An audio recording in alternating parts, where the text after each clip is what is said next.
and welcome to Soulful.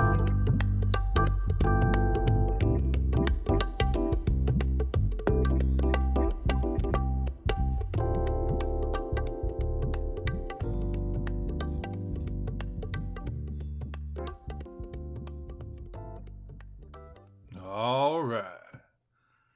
Hello again, and welcome back to the podcast for spiritual beings on a human trip. My name is Drew, and this is Soulful. And I'm feeling pretty good in this moment. Glad to be here with you. Yeah, it was an awesome day. Got up early, took in my niece's soccer game, and they won like 6-1. Yeah, and she played really good. So I got to watch her kick butt. And then on the sidelines, I got to hang out and play with my two nephews. Get into some shenanigans. You know, playing catch with the football, but then also trying to peg each other in the private parts and yeah, and throwing stuff at each other when we're not looking. So, yeah, fun morning. And then came home and just watched the U.S. men's Olympic basketball team win the gold, which was cool. I've been following that pretty closely. If you don't know, I'm a pretty big basketball guy. Grew up playing basketball. I was never great. I didn't play varsity or anything, but I've always had a love for basketball.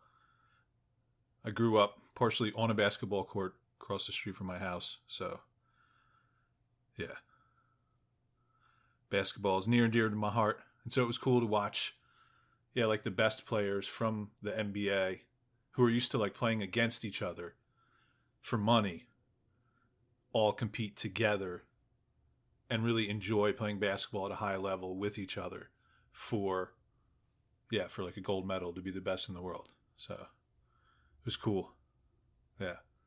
Some really cool moments throughout the tournament or throughout the Olympics. One really cool thing too is one of the youngest players on the team, his like idol was also on the team, right? As one of the older guys. And so they got to play together and throw each other alley-oops and yeah. So it was cool to see some of the best basketball players in the world playing for the love of the game and playing really good basketball. And maybe at some point I should just do an episode on basketball because I can nerd out on that real hard.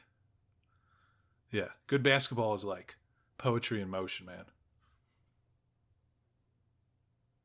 Anywho. Yeah, so got to come home, hang out with my mom and dad, watch the basketball game, and now sitting here chatting with y'all.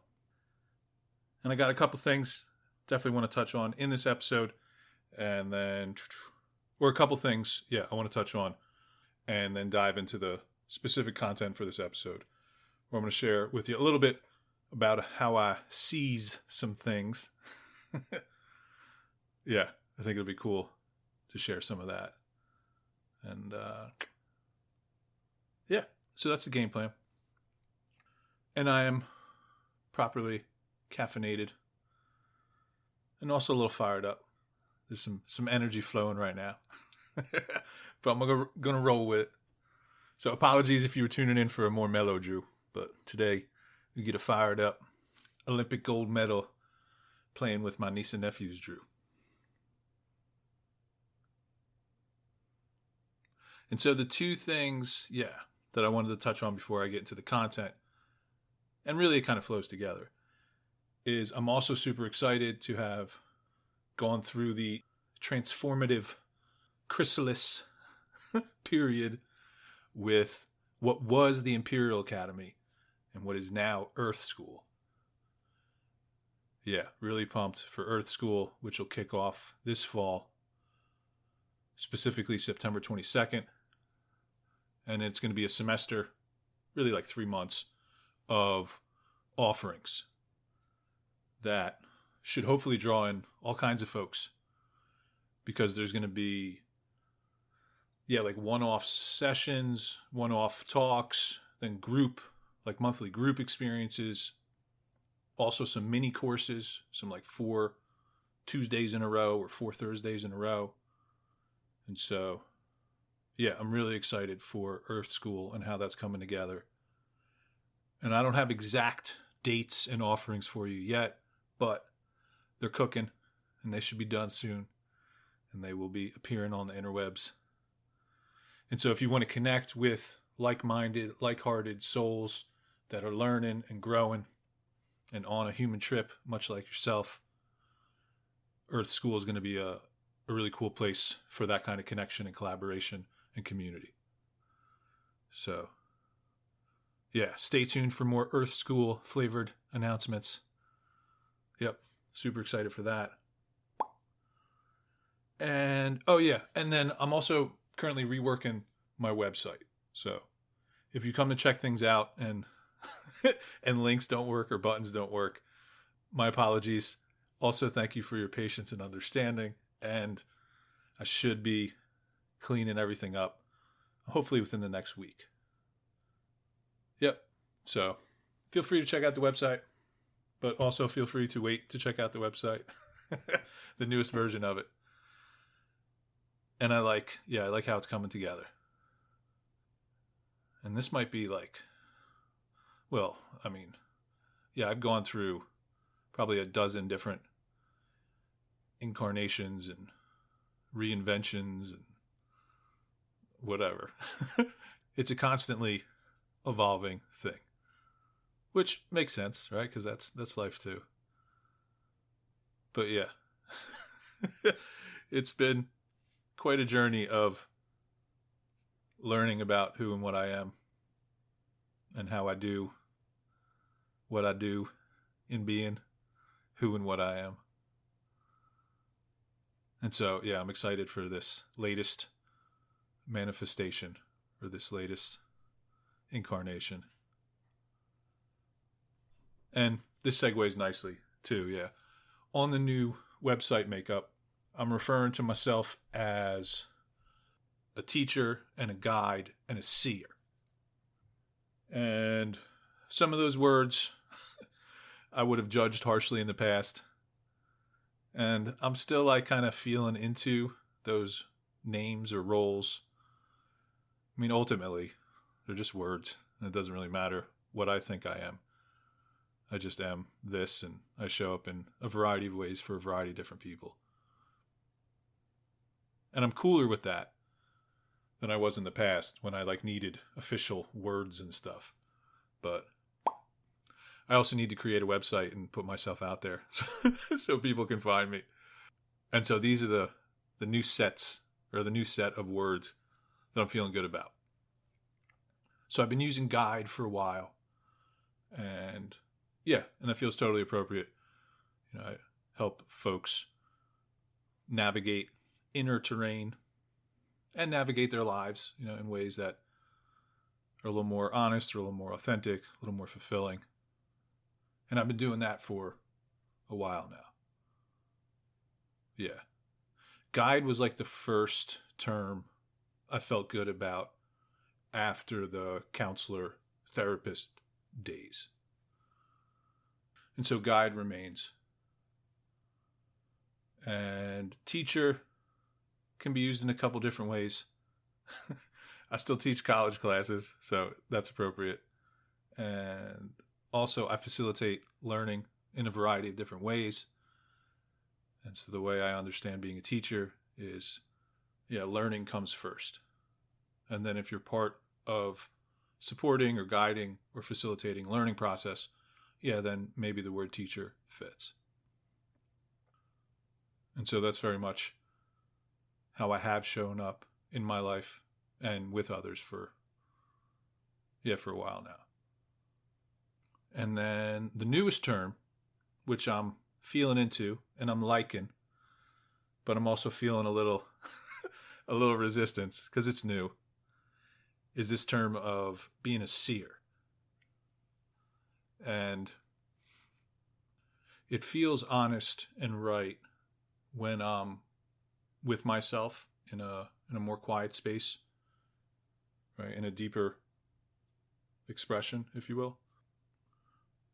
But then, yeah, as my energy creeps back into my head, then there's a lot of judgment. There's a lot of resistance that shows up. But I like it.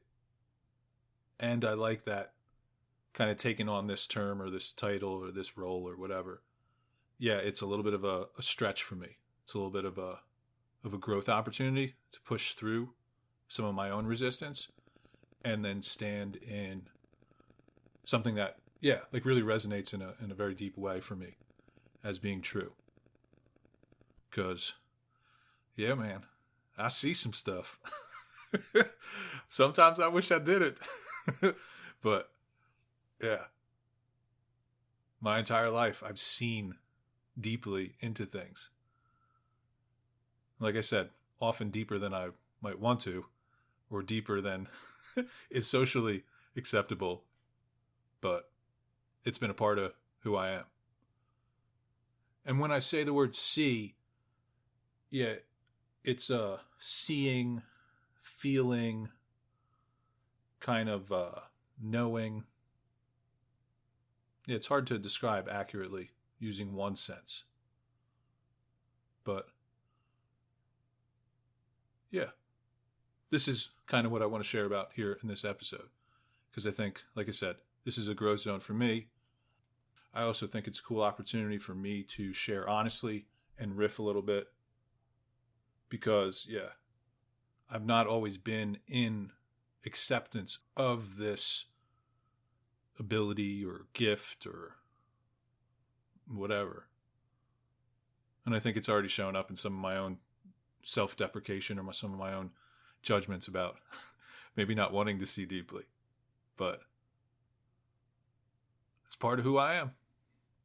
And it's part of, yeah, how I'm the most in service, or really how I'm the most honest in the expression of what I am. And then, that translates into how I show up in the lives of others and in service for folks. So we're going to talk a little bit about how Drew sees it, or as I sees it, which is also a play on some recovery literature as well. So, yeah, and as long as I can remember, like I said, I've felt very deeply and I've seen into things, into people, into situations, in ways that the feedback from other folks is like, dude, like, how did you see that? Or like, where are you getting that from? Or like, dude, that's way over my head. And, and when you get that kind of feedback, it's easy to judge ourselves a little harshly, right? But over the years, I've grown to embrace how sensitive I am as an asset, as a strength, right? As a gift. And it's, yeah, really a huge part of how I sit with folks and support folks and, do the work that I do. Or am in service the way that I am. And yeah, and it's also been like a huge source of frustration in my life that other people do not also see the way that I do or what I do. Yeah, and frequently, especially within the family, immediate and extended family dynamic, there would be arguments, debates about, what's right, what's wrong. Yeah, and I don't know, like, it's just what I see, I'm not trying to win an argument. I'm just trying to share my perspective. It turns out people who do not see as deeply don't always want to hear about the extra stuff that they're not aware of. But, we're all on our own journeys. And so, yeah, it feels like taking on this seer kind of title, or really stepping into a recognition of seeing things and feeling things deeply. Yeah, it's an honoring of who I am, or an aspect of me that's very true. That, yeah, at sometimes I've tried to like bury or hide or deny. There's been a lot of playing small and playing the class clown or the jester. Because I don't think I realized earlier in my life that I was potentially seeing more or seeing deeper into things than most of the people around me. And so I would just be sharing my own honest experience, and and then people would be looking at me weird, or people would be whispering to each other, and then and then I don't get invited to the next hangout or the next party. And that's hard on an ego, right? That's hard on wanting to belong. But thankfully, I'm at this point in the journey now where, yeah, there's a willingness to accept and own and share with the world. Like, yeah, I see stuff different. I see things that maybe you might not. And doesn't mean I'm more right. It doesn't mean I know better. Right? Like, I'm just another knucklehead who's struggling through being a human and not really knowing what's going on here. But part of my makeup is this ability to see deeply into people and how they function, and also situations and dynamics and how the different components of a system like work with each other, which can be tremendously beneficial in the right situations at the right times with the right people. All right, let me pause, check my notes, because I'm also feeling, there's like a little unease, a little turbulence inside as I'm sharing this and kind of owning this. Yeah, there's a resistance. So it's good to get into this little growth edge here. And maybe also I drank a little extra coffee too. So that's spinning the gears a little extra. But yeah, let me check. Yep. Cool. Checking the outline I'm on. And so,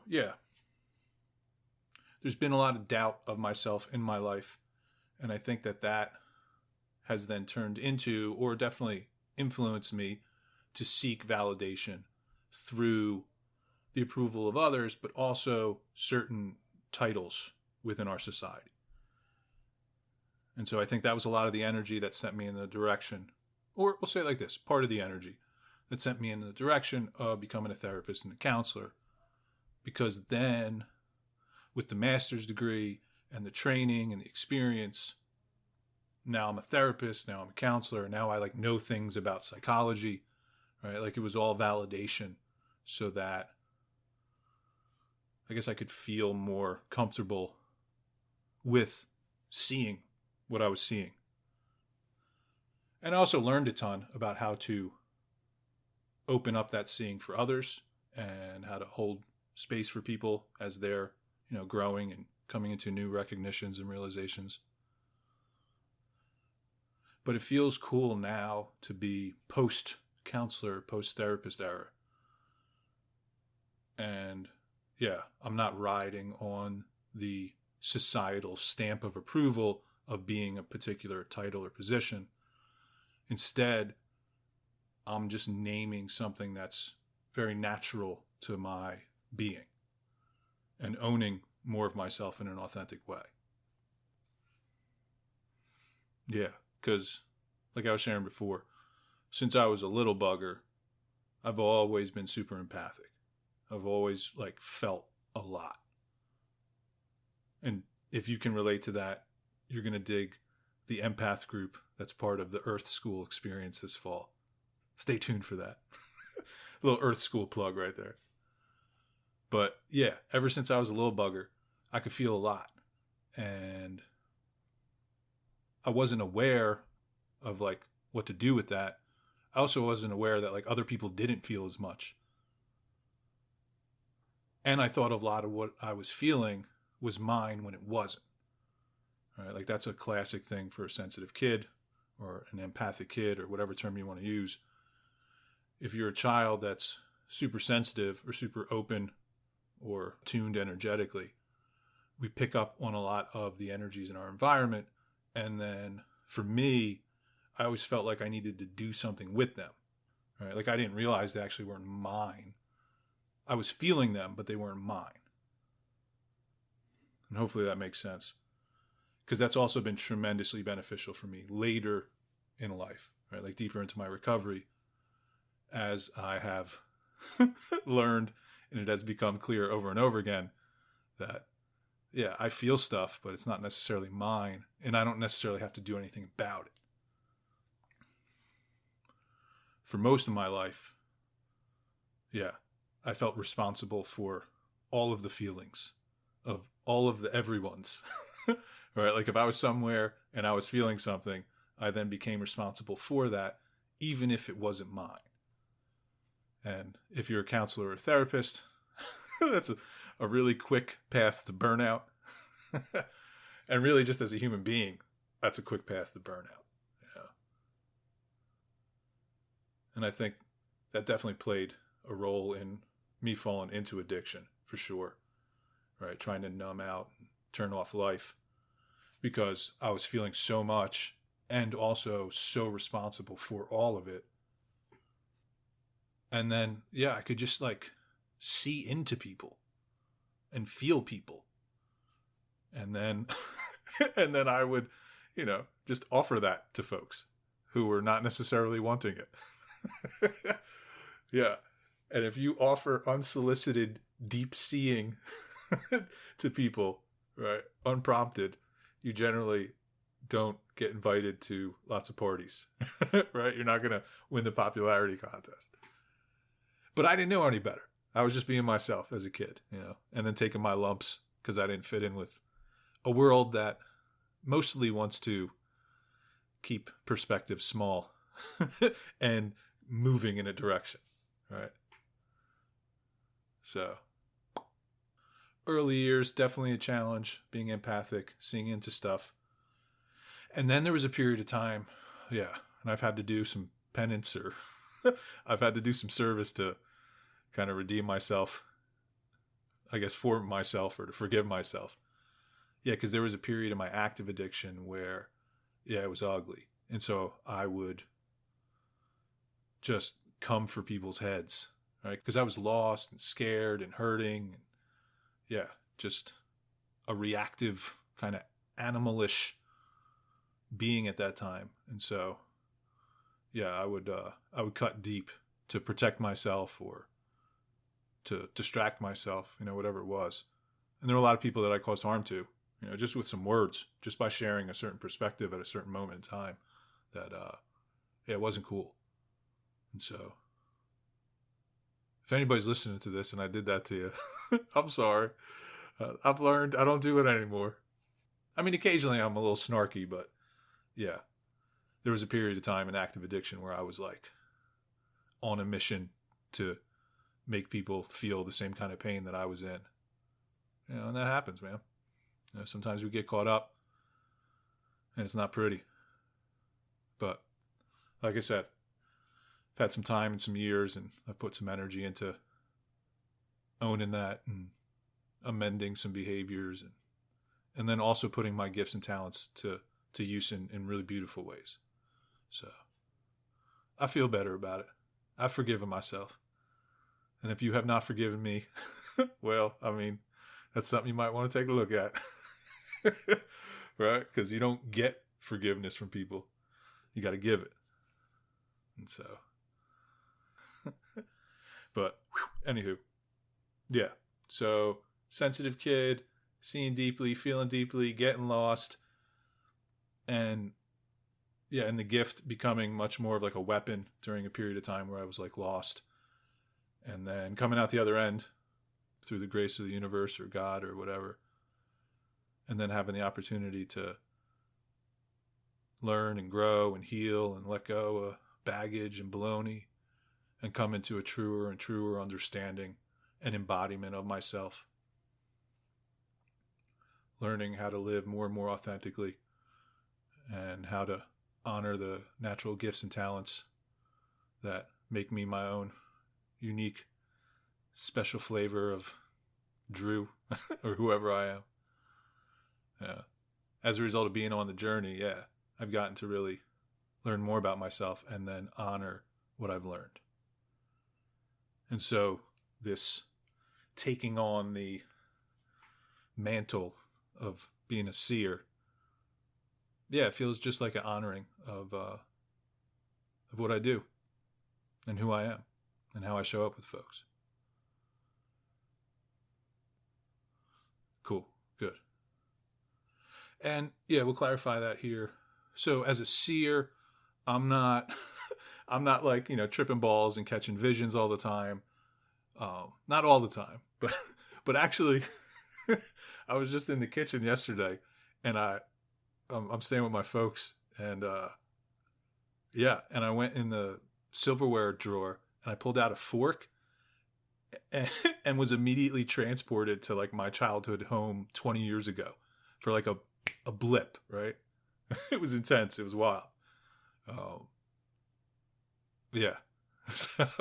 So that did happen recently, but for the most part, yeah, I exist in this realm, or in this band of wavelengths that most of us exist on most of the time. And also, yeah, seer, not meaning like I can see the future, because that's not one of my gifts. I know plenty of folks who have premonitions during waking state, also during dreams, also during, more trance states or channeling experiences, but that's not part of my mojo.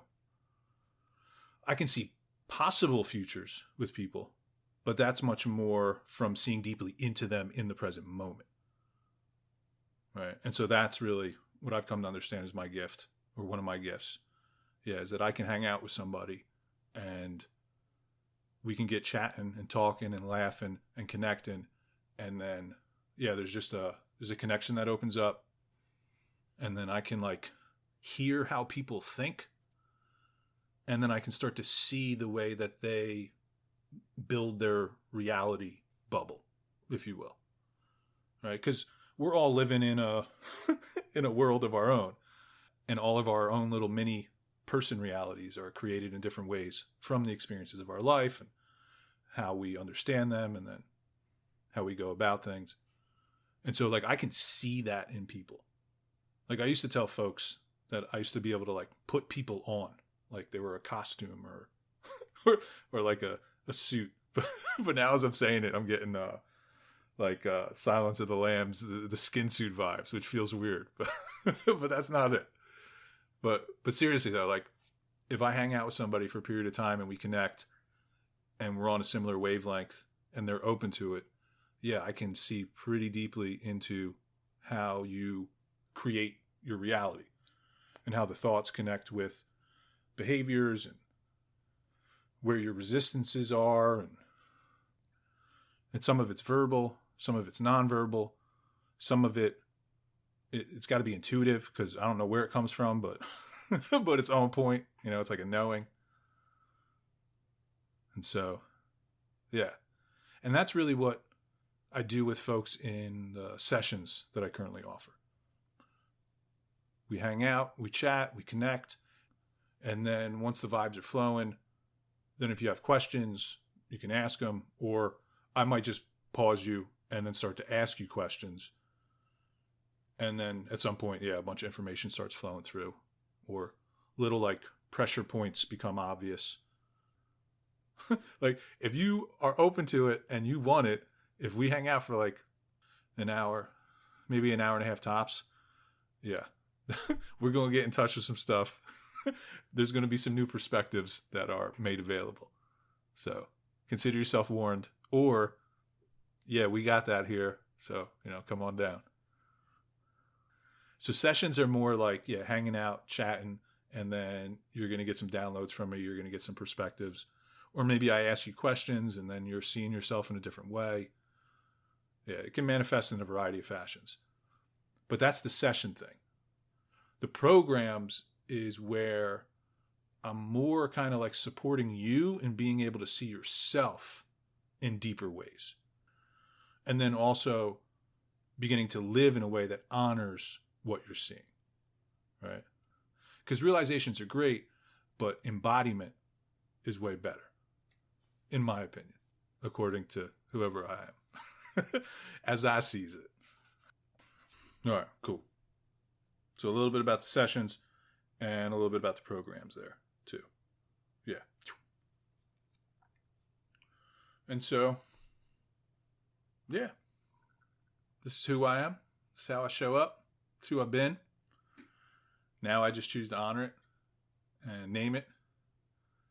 And yeah, like I said, for a while I feel like I needed the validation that came from the societally acceptable title or role of therapist or counselor. But as I lean more into trust in the universe and trust in my own intuition, I don't need as much external validation.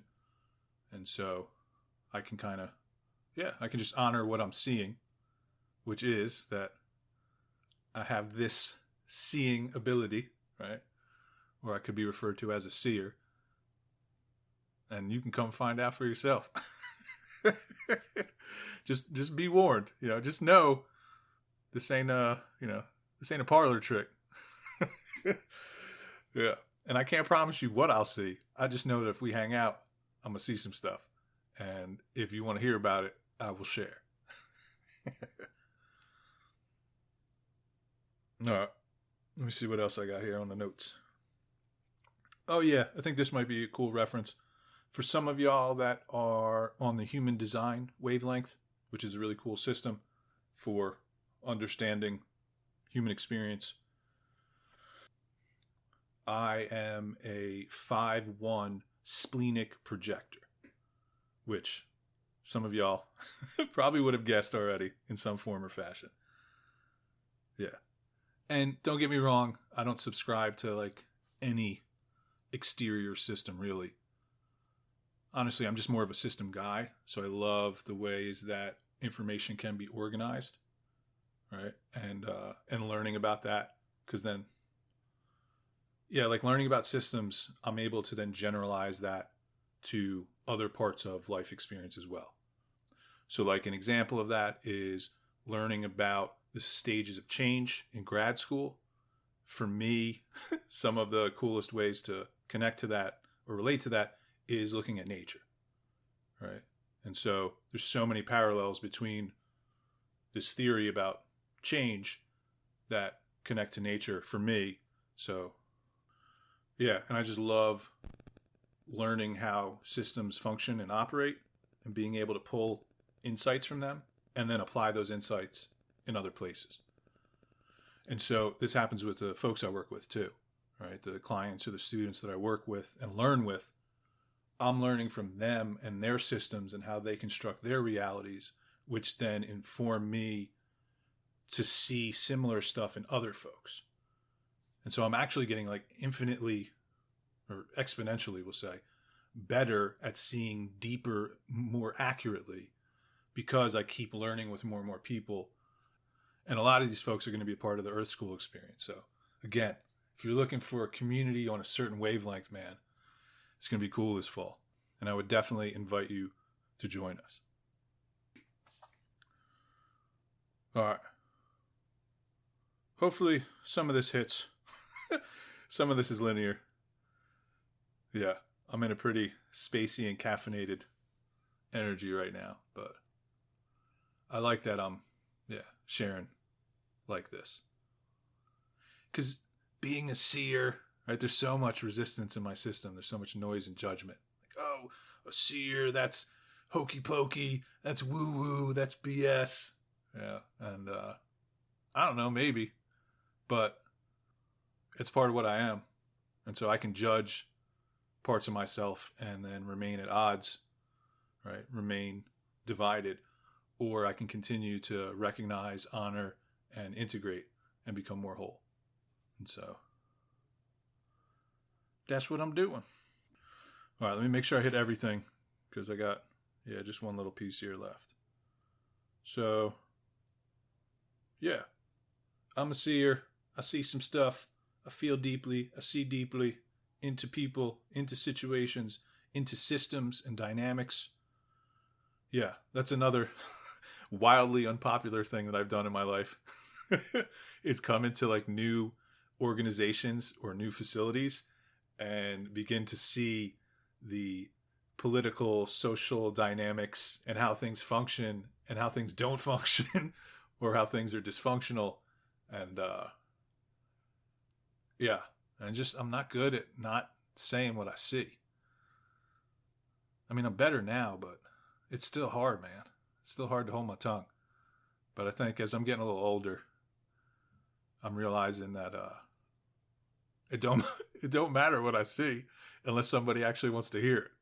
All right. And so instead of just spouting off what I think I know all the time, now I'm more available for the moments and the situations and the relationships and the people who are on a wavelength are available, right? And can receive. And that's a much cooler, juicier, satisfying, fulfilling interaction anyway. So as the human design folks would know, my practice is very much in waiting for invitations now. Yeah, I'm not out there selling it door to door as much anymore. All right. Yeah, so seeing deeply, feeling deeply, into systems, into dynamics. Yep. Don't take my word for it. Come and find out if you want. Or if you think I'm baloney and whatever, that's cool too. You can have that. Yeah. And then if you would want to do a session, I'm available for one-on-one sessions. So we could do that. And I could zip you with some insights or really some questions that get you thinking about stuff. Or if you were looking to invest more significantly, then there's the programs, which can be personalized. And the focus there is much more investing in behaviors, practices, routines that will last over time and will help you live more authentically, more in alignment with who and what you really are, which is way more satisfying and fulfilling than chasing ghosts and pretending to know what you're doing. So, and I'm saying that as somebody who did that, right? Not judging too harshly there. All right. Last nugget here and we'll close it up. So, I would just say in general, what I'm leaning into and what I would suggest for you listening is don't doubt yourself as much, right? And this isn't necessarily something that's going to happen overnight, right? It's much easier said than done. It's a practice to lean into faith or confidence or, whatever you want to call it. But it's a cool direction to be heading in. It's a cool momentum to be investing energy in, right? In doubting ourselves less, honoring ourselves more. And if we're able to have this confidence or faith in ourselves or life or however we want to understand it, we'll have a greater ability to show up right-sized as who and what we really are and offer the gifts and the talents and the abilities and the service that we have to give from a really true space. Because we're all a little different, and that's part of the beauty of the experience, right? And so if I'm trying to offer what Susie's offering or trying to offer what Jimmy's offering, I'm not offering what I have to offer. And while that might be scary, and I can totally relate, because I'm in some of that fear and resistance in this episode, right? Sharing like this. It's so rewarding to lean in and to push through the noise or the resistance or the judgment or, whatever baggage we've picked up. Even if it's just for an extra moment or for one extra decision or, whatever it is, right? Small increments are still movement in a cool direction.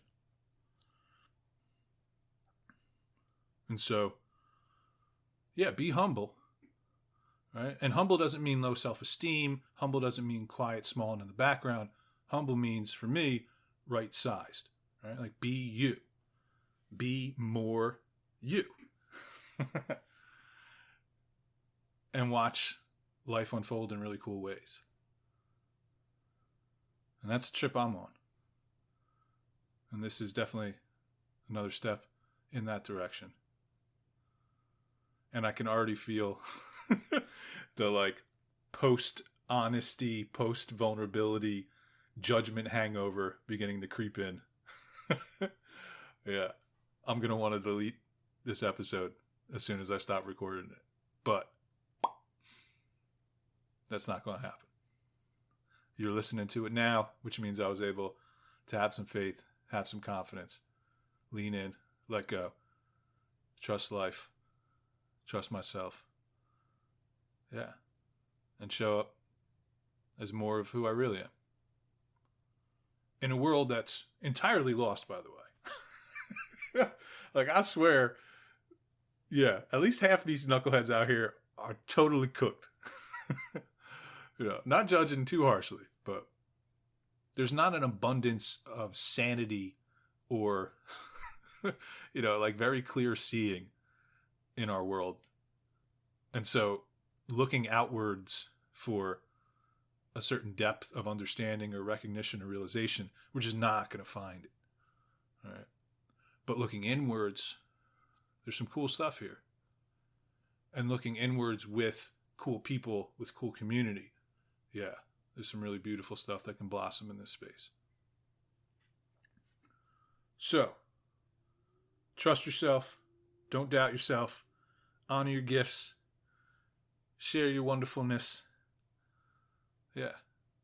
Because each of us being a little bit more authentic, we're moving the whole thing in a cool direction. And I think, every moment that each of us decides to be a little more honest, a little more authentic, a little bit more heart-centered, loving, present, we're embodying the frequency or the medicine or the antidote or whatever for the shenanigans that are currently abounding in all directions in this world. So, all right, I'm done. Feels good. Off the soapbox, out of the closet. I'm a seer. I see you. And you're beautiful. So be that. And I will do my best to do the same. Thanks so much for listening as always. Love y'all. And I will see you a little further down the road.